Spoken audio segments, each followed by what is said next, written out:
This is a continuation of three-phase half-controlled bridge rectifier. Here we will see for the triggering angle alpha is equal to 60 degree. That corresponds to omega t is equal to 90 degree. Before that, we will discuss about the conduction of diodes. Here if we see the circuit, this T1, T3 and T5 are the upper group of thyristors. So these thyristors will be forward biased only when these phases R, Y, B are more positive. So these diodes are negative group. So these diodes will be forward biased and it will start conducting only these phases are more negative. So if you see here from during the interval 0 to 90, this Y phase. So this is a phase voltage waveform. So this Y phase is more negative. So the diode D6 which is connected with the Y phase will start conducting. So again in between the interval 90 to 210, so here B phase is more negative. So the diode which is connected with B phase is D2. So the D2 will be conducting in between 90 to 210.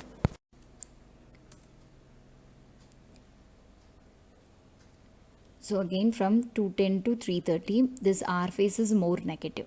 So the diode which is connected with R phase is D4. So this will be conducting. Okay. So this is one cycle, and after that again Y phase is more negative. So the diode D6 will conduct. So after that B phase is negative, and so the diode D2 will be conducting. So now we have considered here the triggering angle as alpha is equal to 60 degree. So that is at alpha is equal to 60 or omega t is equal to 90, the thyristor T1 is triggered. So once the thyristor is triggered, it will start conducting. So it will conduct for a period of 120. So 120 plus 90 will give you 210. So till 210 the thyristor T1 will be conducting. So at 210 the thyristor T3 is triggered. So once the thyristor T3 is triggered, the thyristor T1 will get turned off and T3 will be conducting for another 120 degree interval, that is from 210 to 330. So at 330 T5 is triggered. So once T5 is triggered, T3 will get turned off. So it will conduct for another 120 degree interval. So this is one cycle. So after this the cycle will get repeated and again T1 will get triggered. Okay. So if you see here before T1, T5 was conducting. So here T5 will be conducting. So now we'll see in which interval which devices are conducting. So if you see here from 0 to 90, both the devices T5 and D6 are conducting. So from 0 to 90, the conducting devices are T5 and D6. So again during 90 to 210, here the conducting devices are T1 and D2. So both the devices are conducting in this interval. And again similarly here in between 210 and 330, the conducting devices are T3 and D4. Similarly for the next interval, the conducting devices are T5 and T6, and finally T1 and T2. So now that we have found out during which interval which devices are conducting. So using this information we can find out the load voltage. So now we will draw the table again. So now we'll consider the first interval. So during the first interval 0 to 90 degree, already we have seen the conducting devices are T5 and T6.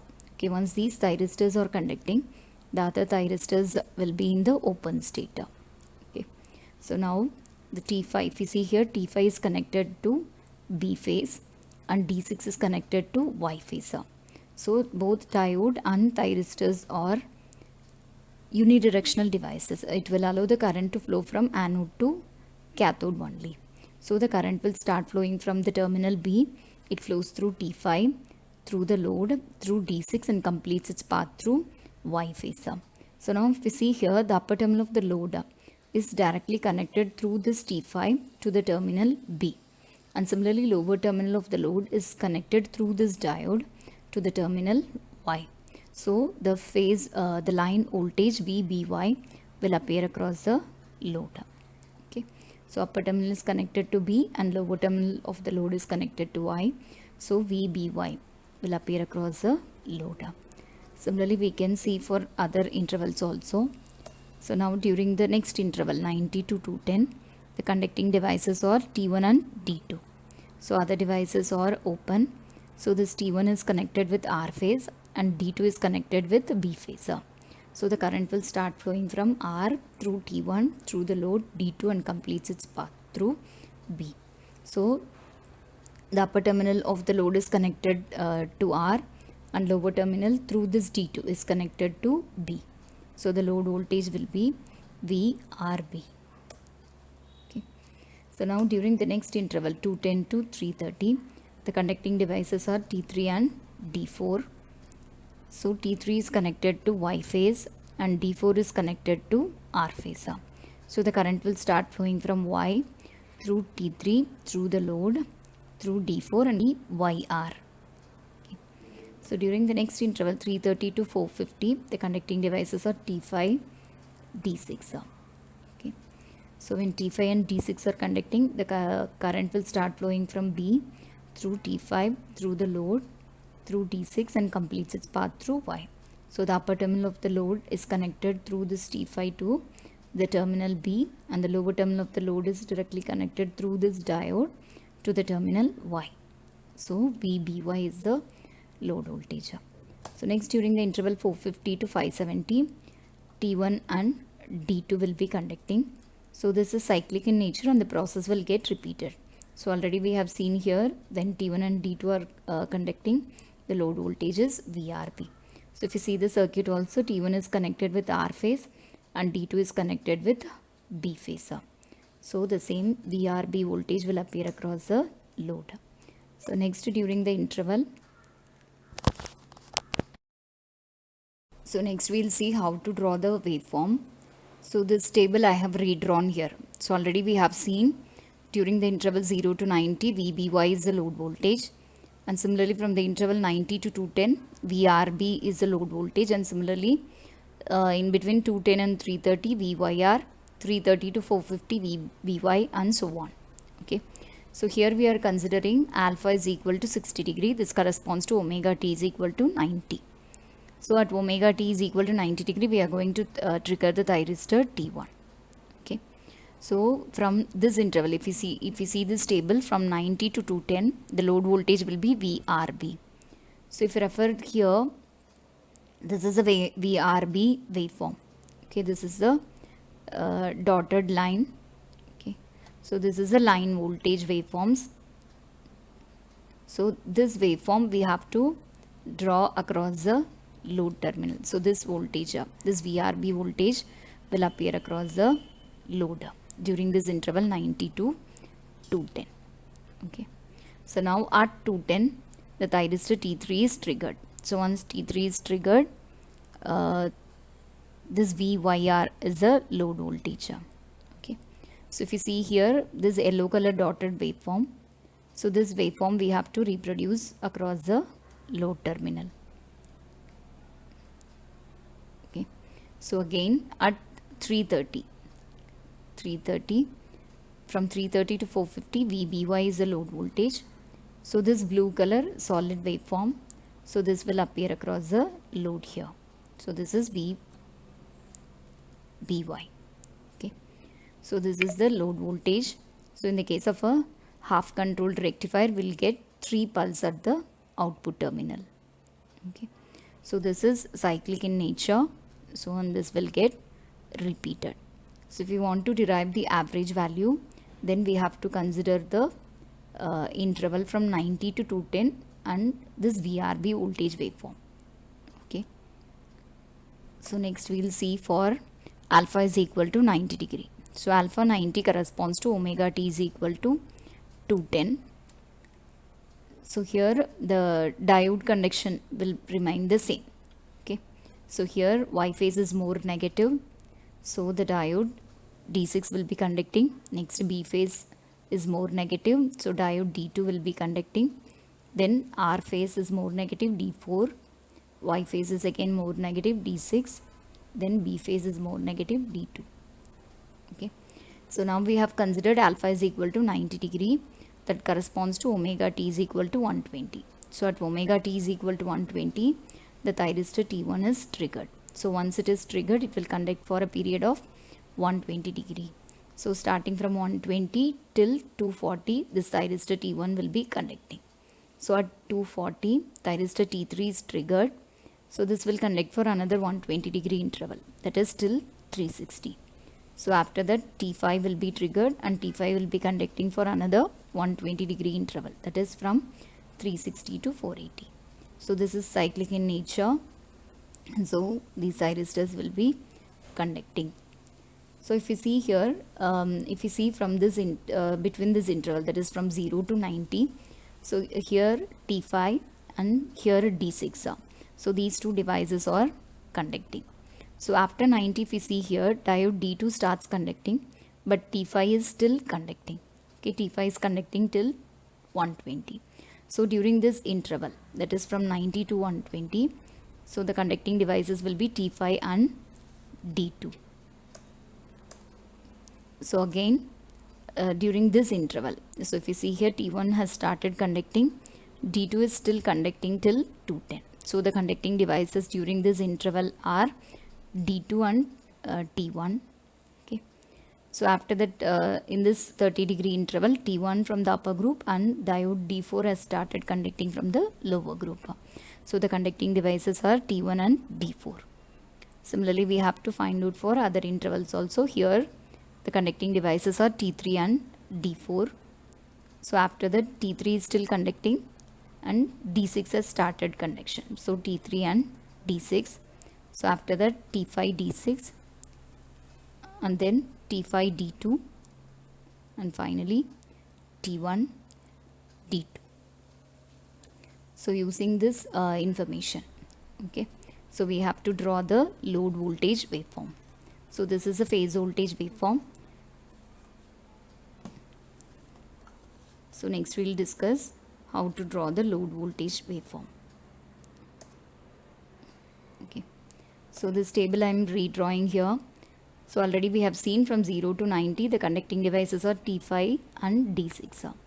So if you see the circuit, if T5 and D6 are conducting, all the other devices will be in the open state.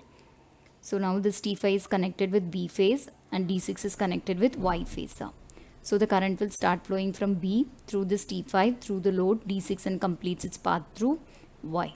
So the upper terminal of the load is connected to B phase and lower terminal of the load is connected through this T6 to Y phase. So VBY voltage will appear across the load. So this VBY is the line voltage. Okay. So next, during the interval 90 to 120, so the conducting devices are T5 and D2. So if you see here, T5 and D2 are connected on the same leg. So if these two devices are conducting, then this will act as a short circuit across the load.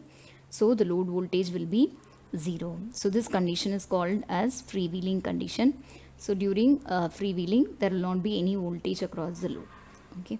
So this freewheeling action will take place inherently in the case of a three-phase half-controlled converter. So again, during the interval 120 to 210, the conducting devices are T1 and D2. So now T1 is connected to R phase and D2 is connected to B phase. So the current will start flowing from R, T1 through the load D2 and completes its path. So the upper B. So the load voltage is VRB. So next, during this interval 110 to 240, so T1 and D4 are conducting. So these two are connected to the same leg. Okay. So again, freewheeling action will take place. These two devices will be conducting and it will act as a short circuit across the load and the load voltage here will be 0. So next, during the interval 240 to 330, conducting devices are T3 and D4. So T3 is connected with Y phase and D4 is connected with R phase. So the current will start from Y. It flows through T3 load D4 and completes its path through R phase. So the upper terminal of the load is connected through this T3 to Y phase. And similarly, lower terminal is connected through this D4 to R phase. So the load voltage is VYR.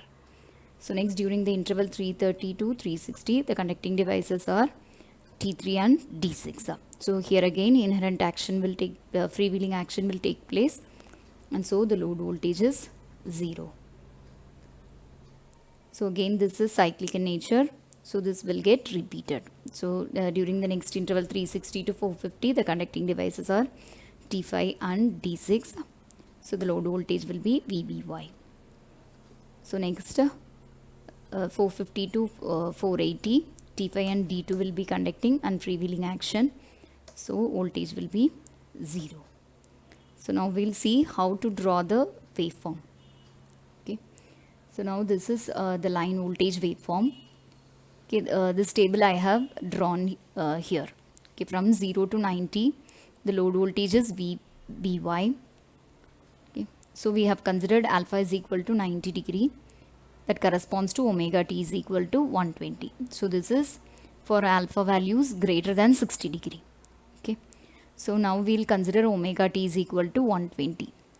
So the meaning is that at 120 degree we are going to trigger the thyristor T1. So once the thyristor T1 is triggered, so if you see this table from 120 to 210, VRB is the load voltage. So if we refer here, this is the VRB waveform. So VRB is the dotted red color waveform.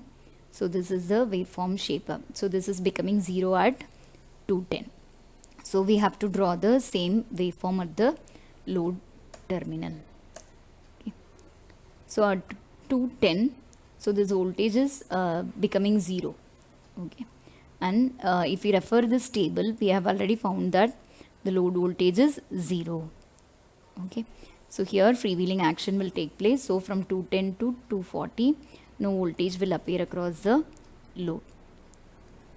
So at 240 we are going to trigger the thyristor T3.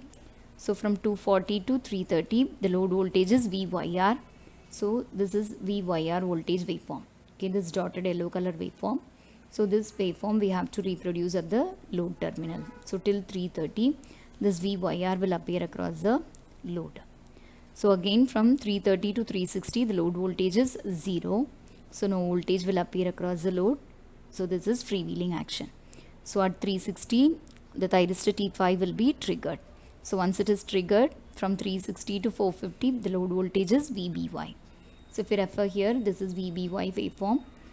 Okay, solid blue color waveform. So till 450, this VBY will appear across the load. Okay, so for one full cycle, we always get 3 pulses at the output. So this is cyclic in nature, and the cycle will get repeated.